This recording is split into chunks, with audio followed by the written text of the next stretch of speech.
gmail.com.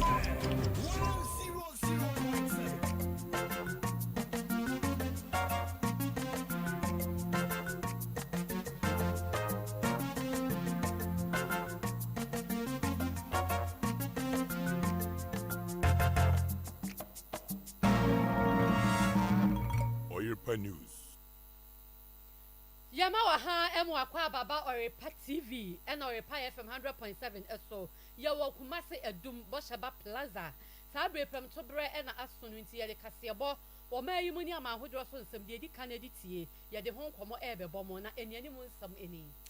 Dr. Abu Sakara Foster akasa afa omanyi ekwan a yenam so ebuman no wo abamu eho Arahu sam ya esi wo edum bronu ya ye teso ade kasebo yi brew ene se na no pay papa besiruwa bi omu kirema na chese watwa nananom ewo ense do yense ntroni edi akira ye de mu nkomo bema mo yebewura twema ngwa be jamansin mu kra efra ne ntensere wonum so empuntusam sen na esiko yasoma ya mane bofo ewukro no so yabekọ asin north constituency anasa abato mpesua so yenyina yenim ensensam esi ho no fa omomra hye bedwani ye to abawie ya asam no kura wo court ne yese gala bi akoso ama ndc for so akoka asem bi so mo pese omo de numu asam na ekoma MPP amanyuku nti yebedi mu enkomo sede ya ne ye no brada ne nanso yebewura dumja adwuma no ma ye ne opena wodabo so twimansi na no atwetwe nkomo afa kwan a yefa so dumja ewo igwaso ehun yabekọ aputuoja edwom wobosomatwe mansi mu honom na ewo na yedwada na wo haw kese pa na dwadifo ne fam mo ne yansa ntwofo adi nkomo ora Emmanuel Odro Korea na abobo ansem ya no sanso na honorable Richmond Frimpong so ebo ni chidom newsroom aboafo ni nyina eka ho na enema ni nyina no abo a yenso ya bekenkan amamo wakenkanfo mienu awiai ya beba ba kase mu ka kire na asante so aba menimini aba mame efia nyako papa bi abusuafo afemu nyinwa na kasebo ni kiremu yemfa emamo ya rohosam na yedi edi kan ni nyina ne se yante asempa kumase adum ha ya baabi a yedi kasebo efri babronu ya so Stanbic Bank animu honom amania yensa ka chewa na papa besiruwa bi chese woda honom a edwadifo ne ba ye no watwa nananom ewo ensiedo na emunsam ene sei yese wo kwa aten wo ba aten de ogina ho eni tanturo nti yasoma yensa nturo ni oba pa Priscilla ama wo honom a obebo ye nkomo Prisi ma hen Mame meje oso we de ya rohosam ena wakodi e ye no dia ne de ato wanim na ho nhyehya yakora koduru sei Mame me da se area empani foka asem say ade tibia na yante asem yante asem fofo bia na tro say yechiri enei ye wo ho enenya ne ntie se obi ewu ada Stanbic Bank enim ho enam so ema Oyerepa ye kopie mu ho ekwohye se die esitie na mame ye pie mu ho no ye kwa na wo wuda ho a te se ye de boto egu ne so a makata kata ne so ene ye bi so omo wo around anato omo wo ho se eye den die na si ya enam suma papa ewu ye no obi a kiremu se obaye no omo baye na papa no ewu da ho a ono de omo nim ho hye ene ebi se omo se so papa no omo ni chane so ewo mantem ho se wo setika ana wabodam bi ana se kese na adwi mu kan kakra na maame no omo kiremu se oh papa no de wo ha wo setika ewo around box fm anim ho ne Stanbic Bank anim ho okoba de bia ne da no mu nim de sie ye a enei omo ba ye a omo behu se papa no eda ho a wowu na ye ne omo a ewo around no etotwe nkomo na maame ye wo hanso na police for enya nti ye se papa ewu a enei omo abefa fununu ama kemi fonso aba expressway ho a zitiano edwedie ekoso ewo ho dendenden na omo ho etrem so omo ra ho ye pa sayinti mame ye no mu etotwe nkomo ye ntie se de omusi ekan anopa bi ha na edi pa wo pa tie ye ba no wada ho no ye mama mde boto kata na so mu ko police station kwa report say ye ba obi awuda e ya re hosam ye gina ho anyame ncha de afeda police for na be 5:30 ti me ba ye de na furu ne da na mo me bra mu di ka ba 6:30 ni nyina mo ba na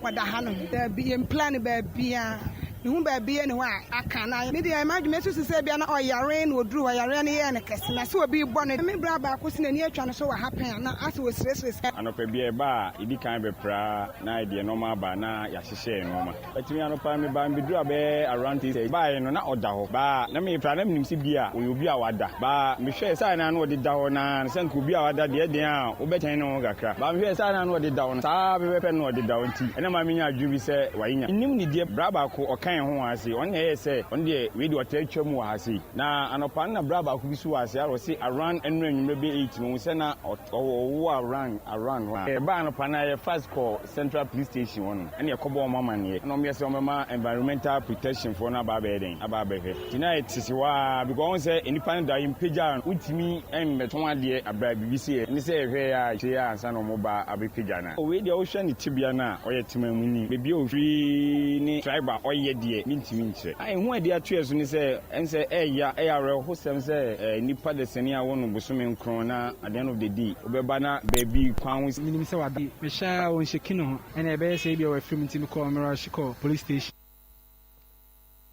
na kyɛ sɛ neɛ akɔ so ɛwɔ hɔnom no na Priscilla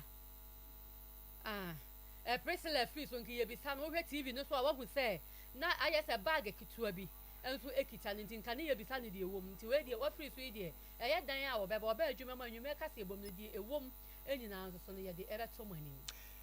sɛ atiefo a wɔnom di ɔmayamanyɛsɛm akyie ahwɛ a berɛ biara no yɛ anama yɛkɔ ahodoɔ no yi wɔn frankantufoɔ ɔpanini baako a ne din apie ɔmanya abatoɔ mu mmerɛ bi atwa mu ɛne Dr. Abu Sakara Foster mmerɛ bi atwa mu wɔtu frankaa ɛma CPP amayɛkuo no na ɔpanini yɛka nsɛm bi afa ɔman yi yɛamamuo ho akyerɛ mu sɛ wohwɛ kwan a yɛfa so ebu yɛ man no a sɛdeɛ yɛsesa ban bra no ɛwɔ mu a ne yɛsesa ban te sɛdeɛ sɛbe obi akɔ abɔntena ba so ofifra ateme nti ma worɔm hyɛ tema sesa no mafa fofra hyɛ no wɔ sɛ ɛno mmoa yɛn amia nkɔyɛ no mu mpuntuo mu enti sɛ yɛsesa ban ntɛmtɛm saa deɛ a ɛne ɔman no ɛntimi nkɔyɛ no mu da na mmom waka asɛm bi nso asɔ so sɛ yɛwɔ mpanimfoɔ bi a sɛ yɛde ɔman hyɛ wɔn sa a wɔn deɛ wɔada yɛ so wɔn tirim pɔ wɔn ani so ade hunu bɛtumi aboa ama ɔman yɛn hyɛbrɛ akɔ n'anim na no wɔanhwɛ da nsiripi sɛ ɔpɛ no asomasi anaa ɔpɛ no ne bɛnten yɛne Ghanafoɔ atwetwe nkɔmmɔ abisa wɔn nsɛm afa nsɛm a Dr. Abu Sakara Foster ɛde ato dwa ho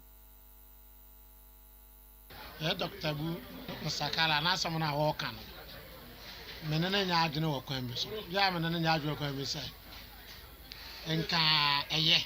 na ɛyɛ nso anyɛ no nipa ɔbɛyɛ yɛ so pɛyɛ na na ɛkufu ado ɔno deɛ saa na wasa wabɔn yiedie na busua yiedie na ɔde bɛdi akonya no ɛnu nti na mo ɔno kora na w'anim adeɛ na adwene mo kyerɛ ne sɛ nke no kwasi ɛkyɛngyi aban no na no deɛ wan kyɛngyi ne saa nso asɛ no nso no ɛma no ɔbɛdi ntwa yie nukuri ni ha ebi sɛ akwasi ba yɛsɛ wabɔn kɔku ba yɛsɛ wabɔn eti kurom ha na akufa do dua na num kasa saa yɛte sika so kɔm deɛ wɔba na cement yɛsɛ nukuri ni ha eti obiara na obetumi aboa Ghana agye papa na awɔ so no eti Ghana fo yɛn hyɛ sapa mu nsuo na yɛnyɛ ni mfrɛ amayɔsofo so na obiara ntumi mmoa yɛ constitution no so hwɛ no asesɛm a ɔmo hwɛ no asesɛm kɛkɔ 10 years yankɛyɛ tu nipa no twa 10 years na so wɔn ntumi ammoa a one time na ne apam no na afi no bɛkɔ mienu na yɛso we dey afi no abanti man second time no be kuya kura nti ke kɔ no ada so ben 7 years ana 10 years ya ɛyɛ wei Ghanafoɔ adwenkyerɛ ɛfa nsɛm a Dr. Abu Sakara Foster wɔyɛ agronomist wɔ abin wɔ kuadwuma mu papaapa na nsɛm a ɔde to dwa no ɛho no ɔmo so akyerɛ wɔn adwen afa ho yɛkɔ ahoma no so na yɛne dɔk atwetwe nkɔmmɔ Dr. Sakara, good afternoon. Afternoon. How are you? I'm fine, sir. How are you too? Hello, doctor. Yes, I'm listening. Me pacha uti kwi ni kakra. Oh, kakra bi be ye ade a ye bitimi akan because me twi no enkoso kra. Then I will be asking the question in Twi, so you answer in English. Yes, okay. Right. Doctor, what's about the two ja efa ya mamuo ehun eni ebisa se wo hwa ye man Ghana yi mu a ye wo sam panimfo no a o refer se wo mo betimi aboa ma o man na kɔ nanim ye wo bi sa wo ye man yi mu.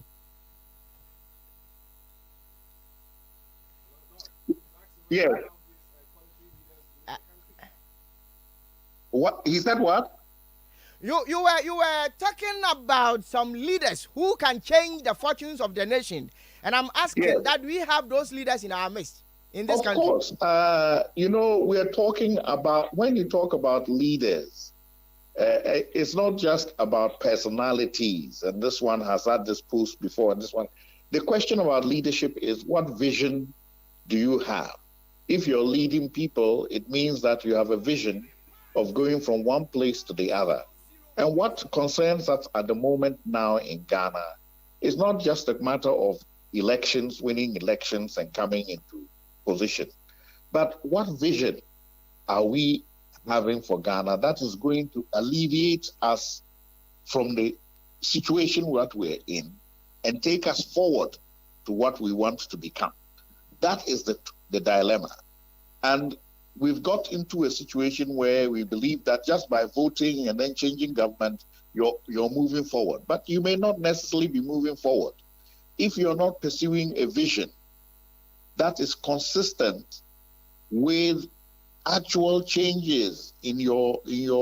environment and changes in your system of governance and changes that allow certain economic systems to be adopted. That is what we're talking about. And what we are saying is that over this long period in our Fourth Republic, we have all seen, we've never had a government where you will come and you say, oh, there's less corruption than before. We've never had a government where you will come and you say that, oh, cost of living is lower than before. Always, we've never had a government where you will come and you say that, oh, the borrowing is not as much as before. It has always been increasing from one government to the other. And the question we are asking ourselves is, if we carry along this line, this trajectory, where are we going to end? And should we also, if it means that no matter who comes, these things keep getting into a worse shape, why don't we sit down together and look at what is really going on and look at the fundamental things that we need to do to change, to be able to correct those things? It's not a matter of one party or the other. And that is basically what we want to get away from thinking that, oh, it is this party that can do it, it is this person that can do it. What we have is a fundamental system failure, and we have to look at the system as it is and decide to make certain constitutional changes which will allow the system to change in a certain way. When it has changed in that way, then better people can drive it in a better way. Looking at the trend of events, do you think there will be a time when cost of living will decrease in Ghana? Do you expect that to happen? Well, the fact of the matter about cost of living is not just the absolute cost of living. It's also relative to the cost of, to the amount of income. If in developed countries, people have higher costs of living, but they have much higher incomes, and they are okay. But here we have a situation where the incomes are not going up very much, and the cost of living is going very high. And it affects those people in the middle and lower down incomes more than the people at the top. So what you're getting is a bigger gap between those at the very top and those in the middle and the bottom. And that is the problem that we must address. But to address it, we have to address it in the context of all of us being able to do what we do in our jobs, etc., together. And when you all feel that all of you, your interests are on board, everybody will pull together. But when you feel that, oh, it is now the turn of these people, and when they finish, they'll pass it over to the turn of these people. Therefore, half the time, the team is not playing. Half the team is not playing. And that is one of the problems that we have. On top of that, we keep changing. This one comes, he will do it all his own way. Then the other person comes, he shifts the other way. So instead of moving forward, we're moving from side to side. So what we're saying is this is the system of governance we adopted. We know it. It's a problem. So can't we come together and say, look, we are not saying democracy must stop, but can we not put some barriers so that the sideways movement can reduce and we can get more forward movement? Can we not say that, look, let us have not a winner takes all, but when we vote, we are not going to go to second round. we will distribute the positions according to the number of votes for each group of people so that we have a coalition government. That means that even small amounts of votes can have impact. And then everybody feels that they're included and they can determine the way forward because whoever has got 49% has to negotiate with them. And then you agree on a common a program of action,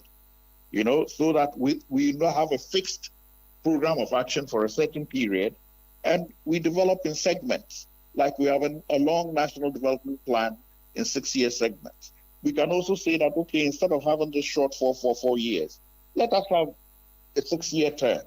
which gives any sitting government enough time to implement these projects. You have been changing government after government after government, getting uncompleted projects after uncompleted projects after uncompleted projects. Why don't you lengthen the time so that they can complete these projects? If a government comes into power, 1 year settling down, 1 year going, only 2 years active working. If you make it 6 years, 1 year coming, 1 year going, you have 4 years in which you can complete those projects. And even if you want, you can say, okay, come once and don't come again. We can look into that. But initially, let us have that period of continuity. If I may ask, before I take leave of you, President Kufuor promised to extend Ghana's railway to Paga. He couldn't. President Mills promised to give us one-time premium as far as our national health insurance is concerned. He couldn't. President Mahama promised 200 community day senior high schools. He couldn't. Now, President Akufo-Addo, who also promised heaven,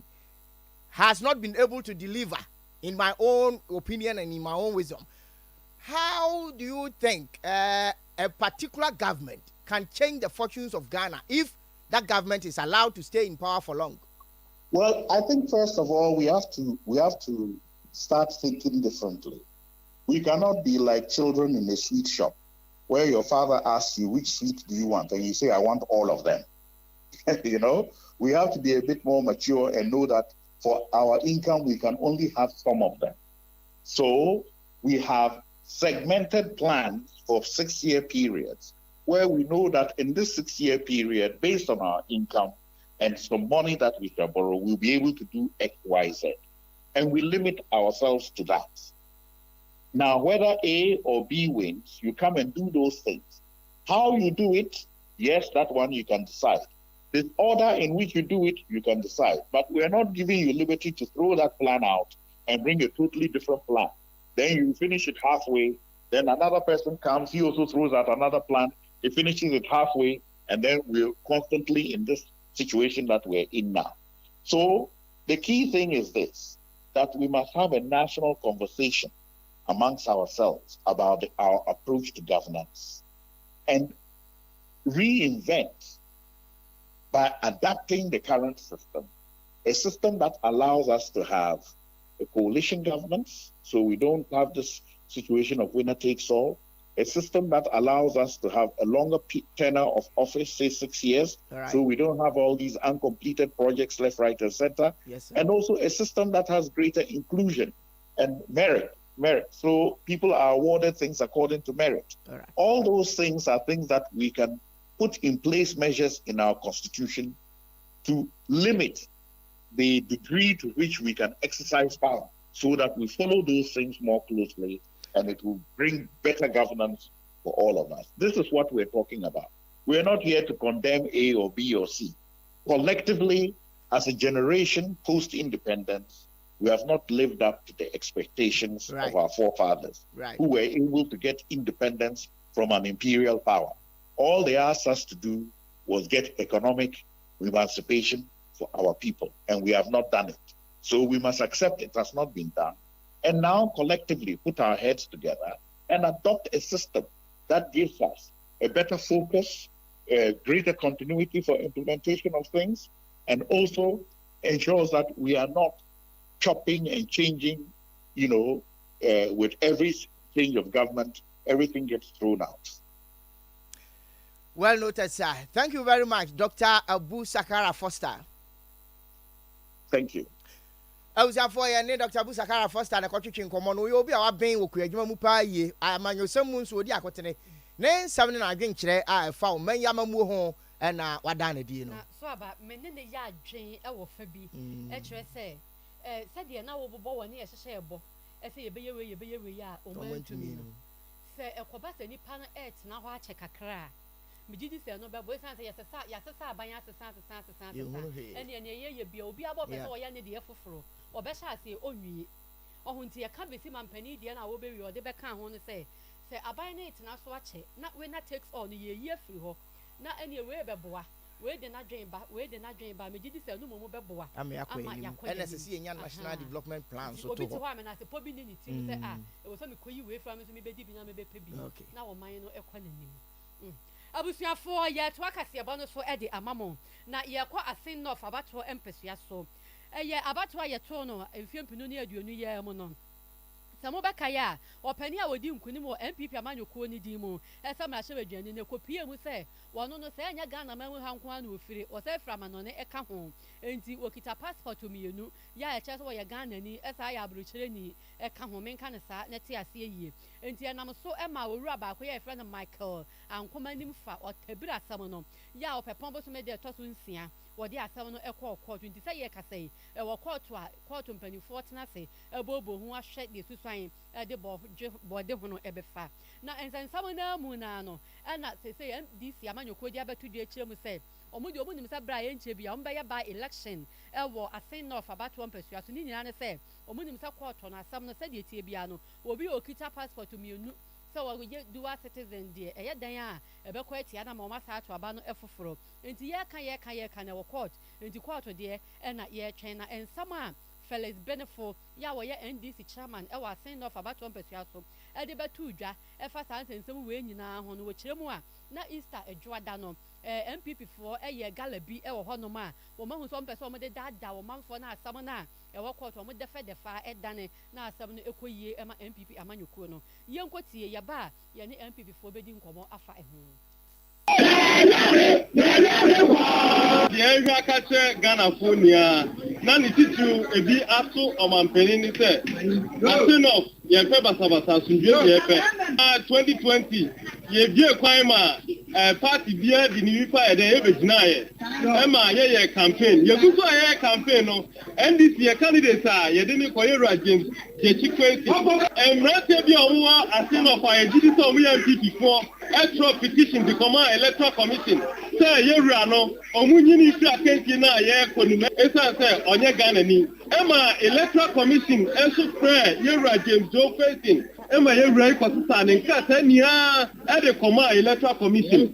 ɛma electoral commission hwehwɛ mu na ohun sɛ yɛmfa yɛwura no ɔyɛ Ghanani ɛma electoral commission a ɔconduct election no ama yɛwura yi kwan sɛ ɔwɔ kwan nti ɔnkɔnkɔ yɛ n'adwuma ɔwini wie yɛ a another group yɛne yɛgyidi sɛ ɔmo yɛ MPP foɔ asa deɛ papa yi akɔgyina Kikos High Court asɛm no court a yɛgu so a yɛreka yɛnka nwieɛ yɛhu yɛ ne sɛ ɛyɛ MPP foɔ ɔmo former member of parliament a ɔyɛ 2020 election parliamentary candidate abradrowa a ɔyɛ MPP ni de nam sɛ this very easy ɔde nam sɛ ɔbɔ by election Ghana asɛm a ɛwɔ court na court nka nwie ɔmbuaeɛ no esi dɛn na abradrowa tumi ɛnante kurom ka sɛ yɛba bɛyɛ by election yɛsrɛ court ne sɛ court foɔ mfrɛ no na ɔmo mmusa no deɛ ɔhu yɛ ɛno nti a wɔnya akokuduro sɛ ɔba by election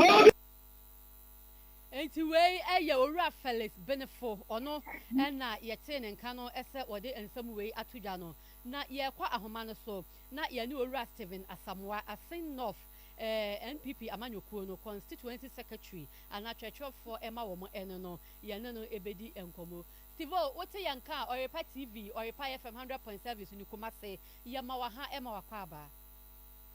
yo minya ba meje mo so wo asantisem mo so papa meje de sɛ ɛne a yɛbɔ yɛ no wate ɛna yɛ wani mu asɛm MPP mu yɛ ano sɛn minya ba me dase edi kan ne fa tia ɛma mo ɛne motifo wo mu a wo mu eti Oyerepa radio ana FM ɛwɔ asantisem ɛna Oyerepa TV ɛwɔ Ghana fa na nyinaa titiri ne wɔn a wɔn ɛhwɛ anaa wɔn tie wɔ asen north mpɛtɛm a nkyia obiara me nuaba yɛ nokorɛ ɛyɛ last week efiada no ɛna yɛhu release bi ɛwɔ social media na audio a mobɔ yɛ ka ho na nkyerɛmu a na wɔkyerɛ no anaasɛ deɛ yɛteyɛ emu biara no wabɔ a etiifoɔ ɛso etie na yɛnya asanteɛ no yɛho edwiri yɛ papaapa yie esan emu nsɛm ɛne nsɛm a wɔn chairman kɛyɛ na ehu akɔnya nka asɛm wei deɛ nka the Conservative Party meka ase not New Patriotic Party nka yɛyi ano esan sɛ wohwɛ nsɛm a yɛwura benefo a ɔyɛ chairman man di yɛkaeɛ ɛne wohwɛ allegations a ɛne nsɛm a ɔka wɔ mu a nka yɛdeɛ nka yɛma na no yɛ biara na mmom no na ɛho akɔhia sɛ yɛte yɛyi ano esan sɛ ɛnisifoɔ no deɛ yɛne wɔn na ɛwɔ ha yɛnim sɛnea wɔn mu tumi ɛde ntorɔ ɛne nnaadaa ɛtumi ɛde tu nkutu egu nnipa ani so nti na akɔhia sɛ yɛba abɔnten na yɛbɛkyerɛ mu na atiefoɔ egu sɛnea ɛne kinyafufoɔ ɛwɔ asɛm no egu sɛnea asɛm no ɛfitiɛ ɛne nti sɛ ɔbɛyɛ a yɛso yɛde statement ba abɔnten ɛbɛkyerɛ adeɛ pɔten a yɛyɛɛ no Easter mu ne nuaba dwumadi a yɛdiiɛ Easter mu ɛwɔ asɛm no ha no ɛyɛ intercommunity gala a asɛ dwumadie no yɛta ɛyɔ no ɛwɔ asɛm no ha yɛhyɛ 2017 na yɛkumaa bi 2018 yɛyɔyɛ 2019 yɛyɛ ne kɛseɛ paa na deɛ ɛyɛ ne sɛ communities biara no ɛyɛ wɔn games no wɔn wie a teams a ɛbɛ qualify from various communities no yɛahyehyɛ no ɛwɔ electoral area basis na yɛhyia ɛwɔ bea baako ne abɔ finals no ɛno nti 2019 so yɛyɔyɛ a yɛwura benefo no wɔnim ɔte constituency mu wɔnim sɛ dwumadi a from deɛ ama ɔno ka ne sɛ mo de prepare grounds for elections into masha see a Easter yan so my be ne de na cha by election hu dwuma na mo di no but you prepare you for election asem not MPP is not in court in court asem a work court no ya asem a or you can be private citizen na or ti afin break wa individual petition no ye kuma ni fa a or private citizen na or ti afin break or ti asem not or no work court ọmụ na ọchịrị m sị ebere a na yewura ɛyɛ James Jackie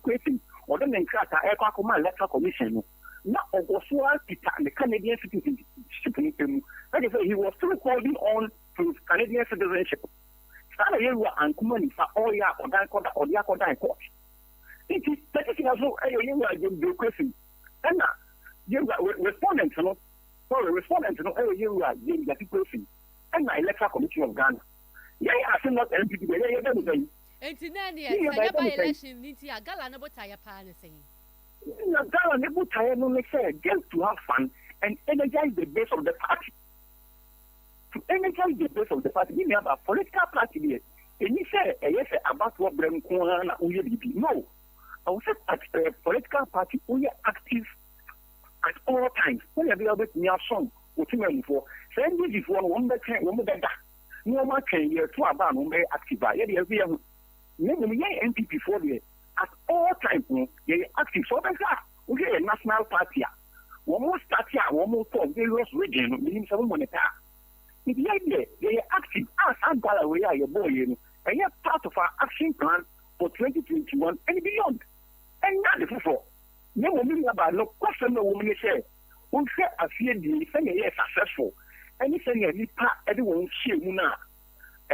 one way. There some shock words be the camp of the this year. One day I'm so other organizers press conference and we leave here 7 for so near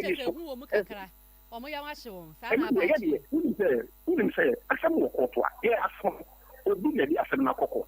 ye ni di trade ye san say ye na wa asem no enu ti so bi sa so bi di contact court a na se hu sun san so mo a fasten or to anybody. Important, you know, to court who I could tell you. Because of course, the public place will be asked to call, and it will call, and it will call, city to call. As a political party, they are active. Yeah, it has nothing to do with the you will miss me the match. Asamoah, Woko Asin of constituency and about 1 Persiano Soa, New Patriotic Party, MP Kamanu Kono, a church for Eddie Emma Womo, and Wabe Church, and with any by elections to be anti Nomo Crano, or much as a bay and Femi and Selco and Fiena. I feel Bomo, the Wabamo, come Mamma Nukuno, and who to whom is a and our boy for said the Domodo Roman in Tina, or Moke Katsa and someone. So frequency ko sunyaya enkura wakwan so no ba kon intensere watwema ngo be gasa automansimu na to da bia ya na nkuro no bibisa se no man no kra yempuntuo ne sade yesi kikire o man no yenso ye kyefa e wo hefa yasoma yense nkire ni ma me akoso yanhira ba se won kontensere no onko hwe wo mo nso kro ne tibia ene wade hiade sade yesi tifa Meda was a pasaba, Sabre, a tip for any ashafon in 8 years, Tabby about the pin air Achima.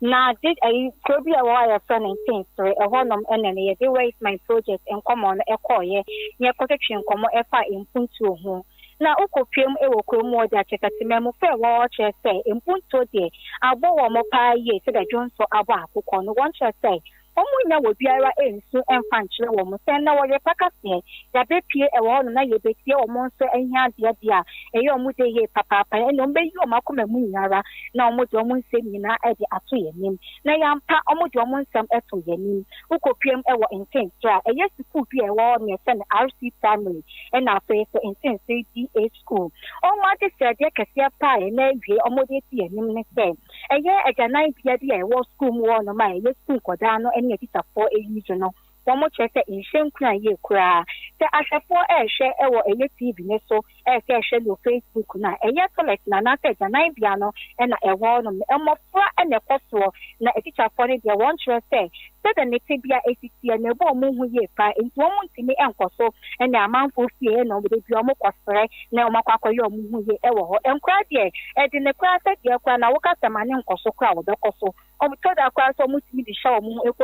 and the woman matches are afraid that now I was also no. Ube Butan is sad, I was a mammy, said the man, lecture a idea, a young rebel temper, and intense house school and intense 30 Now, I on such as say, while brass assembly is season and the PTA for to say, almost be kama eja masikuni sene beya ahoto kakra ebetimi aba ento almost see editu baby and the assembly my omuji ne to aba edema no efri hia wa bebubu ediagu etre say bia ya almost see eja nine piano eja masikuni in Shankran and say emfata enti wabubu onu ankasa edi ni bottom sika ebesi kama pa edi ama eye school no and ye pe baby ya assembly my ebesi eja nine piano a dime beer and penny for AC, a gamma teacher for a warnum, our major for my own incomobium, and assembly my abba ye Daniel, said the ADS was there, no, and our warrior Janabian at Yama as a school for Senadea, woman from better woman, and the chroma for the chest, Diane or Bang back on one bed. I bet him Saturday I may know a tip for another California air casano. More embassy be more embassy to my elbow. And no and a chroma for a day toy, Pakistan, so almost say, and go to the form on Saturday saying, almost catch and for and tense and so a Kagana one. Almost one every year, the Papa being so ever home one way the year. One chest I will be a pipe or every year car, fire a one and a pipe in so. Almost if you can, you move so she, ever honum. And then you first some more car at Chay and said, there won't be a farmer was, yes, I try a more ever in the corner, and our family, my almost catch, so what would ya, and it's the basic for ever at the Mawom. Almost some more to you, it be in. This could be your how pa. Try to crack a binny one more. Your Maya grew 14, 16 years in my one more, which my very young year ran, Edney. Teacher for her, you never been your night. Oko hen grant to few apana baby wona toilet madam do ko no akwa kwa betina toilet ni en hye ni munyam kra enti so so ka Ghana ho ti esro ye mpini asame ma no omuntwa moni hwe ntense na ye mobo pa wo hwe be je nan eni baby en kra ye omu ye omu kantin ade se kamosem ye sanki ye bi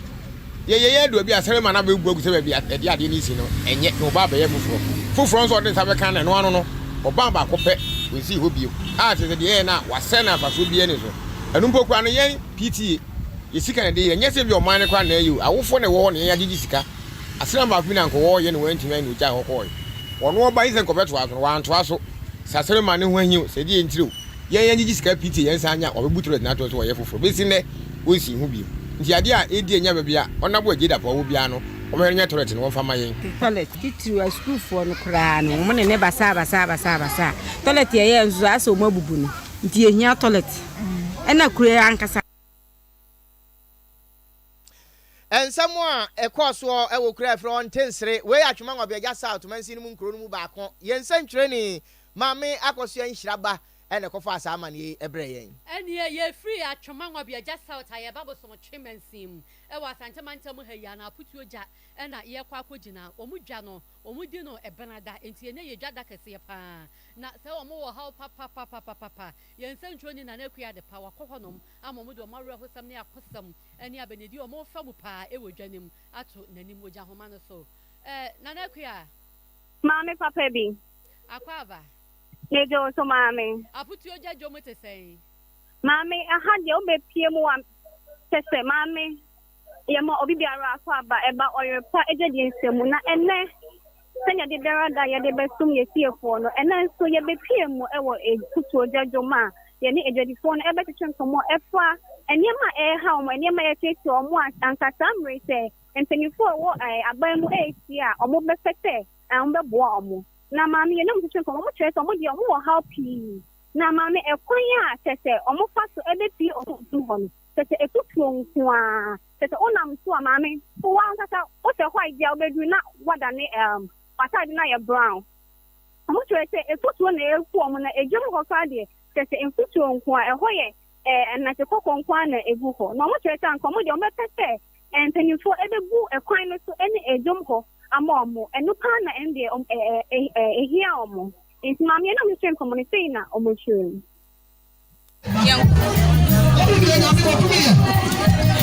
How about no? Say hi, it's in food suru. Ye hunaman. And ye cook room near Coffan and Mount Sameton Banche board, there is anyway. This old cook room no Coffan. Oh, Faka, Krawunya Binadiaba. And no fat taxi drop 800. And I'm a quine now, Papa could video by any sayings. Ye bread, and my boca. They won't say what happened. And yet, yeah, all see at the Quan. Carry to a food thrown near dinner. The same tune, I'm a boa. Ye hunaman. Na hana kwano futrok man ekuyen futrona haya ntiama ebia aya the hospital futrona haya ebi akwa asem futrona atimu no mu obi bowa nti yade ne basa nti aha setena no mum de yedi ba bia ye fanti agya aha futro ni nti kwano enya ode enwusu abo kura kakra maye abo kekre na gusu a ene de beboye nti ewusesi aye ngusunsuo no anse te sa yade ha ni pa adwene say wo prakra wo de kwa bola so ayese ayema na bola gugu so ba wahu na kuya de pa ene yete ne nka efri aputuoja edwom abanebo a wode brɛ yɛn eno no na otwetwa mu yane dum jadwuma yɛ ni pani atwetwe nkɔmɔ kontena se na ye kɔ ahman so ahwɛ sɛ okay yo opani no ntima manti ye de ne besia ene na yɛ nhwɛ na ne prekese natural ginger drink na ye nom ne ye de apɛ ya hoɔden enukure ni prekese natural ginger drink ye de akakaduro prekese ne wo na aye efa ominimu a ekuro hɔ a ne kuno afa siesie nipadua no asa ye food supplement a wonom a eboa wo nti bomode ne pebito oba promise ba e wadum bosha babru sai mu abenya bia to 0548 953324 na omo enyo so new age recruitment and travel so do betu kwan so opa South Africa, Poland, Dubai, Oman, Qatar, Canada, Brazil and afa Portugal no was wo carpenter ni wo mason ni wo robber ni wo nurse ni wo teacher ni doctor ana so opeso okosua ngo makra wa mano ne a wo do bekwa hohre so asu ebo a aso nkwanta woni ECG wo dan krom from 0242 852638 na onye uso se ye kan fu posini na duro e de ama posini na duro imbusta ba mecha edu papa no number 1 immune system booster eno no wono ma eboa e man kwamo woni paduam no enya hoodi ye duro we ye nyare ansa na yanom to bi nom na ɛbɛboa wo ama onipadua na nya ahoɔden pa eyi a yare deɛ wonhyia bi basabasa drasto bi a ya ɛwɔ wo mfikyire mu no wokɔ a bisa sɛ wo peposi ni na duro ana imbu chaba mixture no bisa kyi akwan na pɛ bi ɛtɔ wo pɛ dodo to a ɛyɛ afrɛ 0246 208496 0246 208496 ɛso dodo bi a wobɛnya atu mo a motɔn broni wa wuni mo a moto bi tɔn mo so a moto bi hyɛ mo ma na mo anso hyɛ bi mpanimfoɔ ne nkwara ma nyinaa mo deɛ wɔ hɔ wɔsi sese wɔn ma firi baabi ano mo kane no ama akɔ railway police station na chi hɔ a ɛhɔ no ma bɔbɔ mo sesen abobɔ mpata ya mo timu tɔn broni wa mpaboa ne broni wa ntadeɛ ɛni nti ba frɛ na ano wɔn di dwa ɛyɛ 0205 8959501 number we India bro so nti freeway 0244 46 9430 na omo enyo so active point dental se wo simbe ye fita wanum pampa be hwam na fe eniema akoyie ama wo ewo numu a active point dental fre 0202 211 069 omo ne ultimate radio eben ho pa ewo denyame Sofo Reko Herbal Center was say yamfanto wanim except fanu hunhum ne honam yare bia fabra ho no bete ne te ama watimi ade wo pa tituru pa say awarefo na mo mo pemba wo de momra mo benya ba ahyamachi sanso na wo say ulcer hepatitis B and afa me mama yemre wo mpem no ne ma na ma de ne enkase no wo say bra obesiesie ama ne manyina atumi akoyie be yisisie mu yare anya ne koko enso e de free honom wo ye adwuma na ne nyina gye sakwasi adanko a anopa no nso kosi anwume no nsia ena ode ye adwuma Sofo Reko Herbal Center e wo patase o mo ne Kingdom FM no ena edi nhwani mo no die wo so wonya azanti ne number na ye ba ko pefre 0248 672271 0248 672271